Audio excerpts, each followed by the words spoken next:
30 जनवरी 1948 5:17 में दिल्ली के बिरला हाउस में गांधी जी की 3 गोलियां मार के उनकी हत्या कर दी जाती।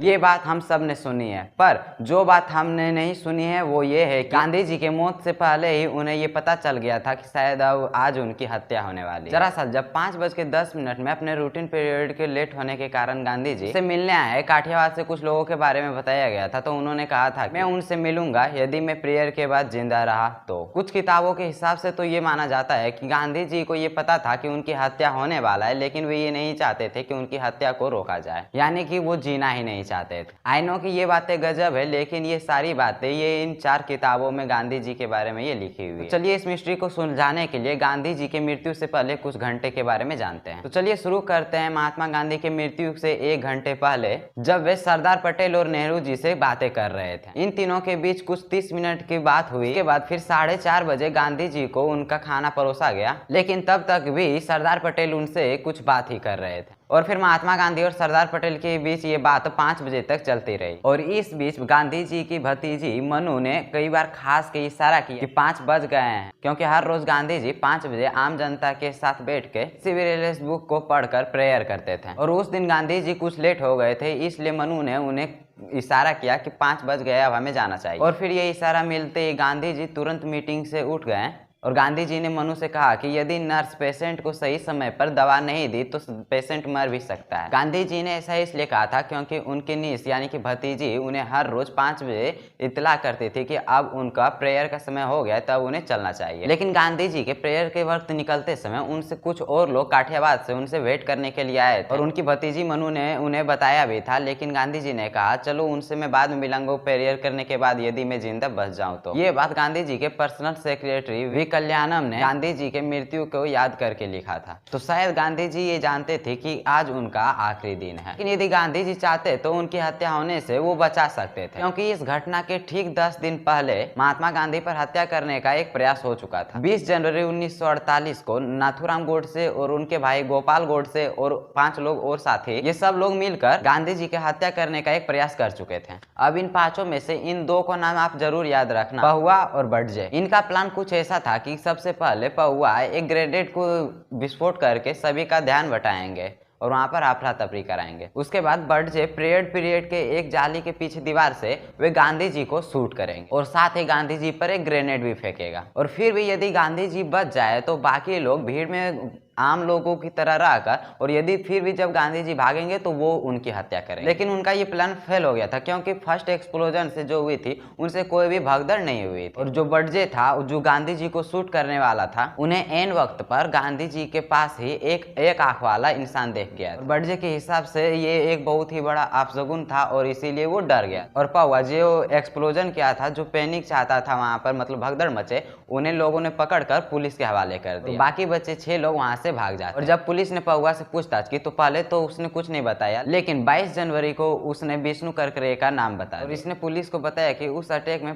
कुछ पार्टिसिपेट किए लोग मरियाना होटल में रह रहे थे और कुछ लोग हिंदू सभा महाभवन में। और फिर ये बात जानने के बाद पुलिस वहां गए और उन सभी का हुलिया भी पता चल गया, लेकिन पुलिस उन पर कोई भी कार्रवाई नहीं कर पाया। अब पहुआ के अरेस्ट होते ही उनके करीबी दोस्त मुंबई के प्रोफेसर थे जगदीश चंद्र जैन, वो काफी शौक हो गए, क्योंकि कुछ दिन पहले ही पहुआ ने ऐसे ही बातों बातों में उसने गांधी जी के हत्या के बारे में उसे बताया। फिर ये इंसिडेंट्स बताने के लिए तुरंत ही जैन ने इंडिया के होम मिनिस्टर यानी कि सरदार वल्लभ भाई पटेल को कॉल लगाई, लेकिन सरदार वल्लभ भाई पटेल कॉल नहीं रिसीव कर पाते हैं। उसके बाद जैन मुंबई के province home minister Morarji Desai के पास भी जाते हैं, लेकिन इस आर्टिकल में ऐसा मेंशन है कि इस खबर से हत्यारों पर एक्शन लेने की बजाय उन्होंने ये कहा कि कहीं तुम ही तो इस हत्या में शामिल नहीं हो और तुम्हें इस बात की इतनी जानकारी कैसे है। और यदि इस किताब में सही लिखा है और वाकई में यदि ऐसा हुआ भी, यदि इस इंफॉर्मेशन पर यदि पुलिस कुछ एक्ट करते हैं, महात्मा गांधी की हत्या को रोका जा सकता है, लेकिन किसी ने भी कुछ भी एक्शन नहीं लिया। और फिर 26 जनवरी 1948 को गोडसे और उनके साथियों ने मिलकर फिर से गांधी जी के हत्या के बारे में प्लान बनाया। लेकिन इस बार एक चेंज के साथ, क्योंकि इस बार एक ही बंदा मिशन पे जाएगा, क्योंकि काफी ज्यादा लोग रहने से पकड़े जाने का डर भी रहता है। और फिर अगले ही दिन गोडसे फ्लाइट लेकर दिल्ली के लिए रवाना हो जाते हैं। और इस बार काम में कोई चूक नहीं और काम को पूरा करने के लिए उनको एक reliable gun the 9mm M1934 model Beretta revolver की जरूरत थी, जो कि उन्हें ये ग्वालियर से मिलने वाली, क्योंकि ये गन इंडिया में मिलना काफी ज्यादा मुश्किल था। गोडसे को ये पिस्टल ग्वालियर के एक आर्म डीलर जगदीश गोयल और ग्वालियर में जो हिंदू महासभा के हेड थे डॉक्टर परचूरे, इन दोनों ने अपने कनेक्शन से इन्हें ये गन दिलाई थी। गोडसे ने ये पिस्टल उस वक्त 500 रुपए में खरीदी थी, यानी कि आज के जमाने में वो गन की कीमत लगभग 70 से 80 हजार के आसपास होगी। और ये गन खरीदने के नाथूराम गोडसे का केवल एक ही मकसद था, महात्मा गांधी की हत्या करना। ये गन वर्ल्ड वॉर की मोस्ट रिलायबल फायरआर्म कहा जाता था, क्योंकि ये एक सेमी ऑटोमेटिक पिस्टल थी, क्योंकि इसमें लगातार एक साथ 7 गोलियां एक साथ चल सकती थी, यानी कि महात्मा गांधी को बुलेट से चूकना लगभग इम्पॉसिबल। लेकिन इन सभी के बावजूद गांधी जी की मौत को टाला जा सकता था यदि गांधी जी खुद चाहते तो। ऐसा इसलिए क्योंकि गांधी जी के पर्सनल सेक्रेटरी ने यह बताया था कि पहले हत्या करने के बाद भी गांधी जी ने अपने सुरक्षा के लिए कोई भी पुलिस ज्यादा तैनात नहीं किए हुए। गांधी जी ने कहा था कि जो भी आजादी के लिए सिक्योरिटी रखते हैं उन्हें जीने का कोई अधिकार नहीं है। और गांधी जी ने ऐसा क्यों कहा था, तो कुछ लोग कहते हैं कि इंडिया पाकिस्तान के बंटवारा होने के कारण गांधी जी काफी दुखी थे और वे खुद भी जीना नहीं चाहते थे। और ये बात काफी ज्यादा साफ झलकती भी, क्योंकि महात्मा गांधी ने 2 अक्टूबर 1947 को कहा था कि मैं काफी हैरान और शर्मिंदा हूँ कि मैं अभी तक जिंदा हूँ। फिर 22 जनवरी को जब उनका पहला हत्या करने का प्रयास हुआ था, तो महात्मा गांधी ने कहा था कि ये हत्या करने का प्रयास शायद सही है और शायद मैं ही गलत हूँ। और फाइनल जिस दिन महात्मा गांधी की हत्या हुई थी, यानी कि 30 जनवरी 1948 को गांधी जी ने मनु यानी कि अपनी भतीजी से कहा था कि यदि मुझे गोली मारे और मरते वक्त यदि मेरे मुंह से भगवान का नाम निकले तो ही मुझे महात्मा बुलाना। लेकिन क्या सिर्फ महात्मा गांधी से इनकार कर देने के बाद उनके सुरक्षा को हटा देना जरूरी था? और इसीलिए महात्मा गांधी के मना करने के बाद भी पटेल और नेहरू ने